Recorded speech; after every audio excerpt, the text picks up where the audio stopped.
పెద్ద నీకే ఉన్నారులే, డొక్కు ముసల్ది తిక్క క్లీనర్. వెవ్వెవ్వె నాకెవరు లేరనుకుంటున్నారా? ఉన్నారా?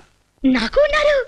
బెదరు బండి లైన్ లోకి వచ్చేసింది. అదే స్పీడు, గేర్ మార్చొద్దు, బ్రేక్ వేయొద్దు. రాణి రాణి. నాకు తాత ఉన్నాడు, ఆ, ఒక మామ ఉన్నాడు. ఆ తాత పేరు ఏం పేరమ్మా? ఆ, తాత పేరు చెప్పు. తాత పేరు చెప్పు. గాంధీ తాత. గాంధీ తాత.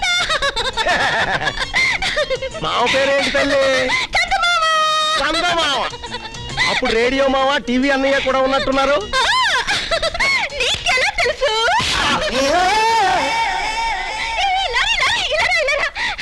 అడ్రస్ చెప్తా. అడ్రస్ చెప్తుందంట. అలాగే బదులు బుర్రలో ఎక్కించుకుంటాను. చెప్పు. మా నాన్న పేరు అక్బర్ బాదుషా. ఈ పేరు ఎక్కడో తగిలినట్టుందిరా. ఎక్కడో తగలడం ఏంటి భయ్యా? పక్క ముస్లిం ఫ్యామిలీ.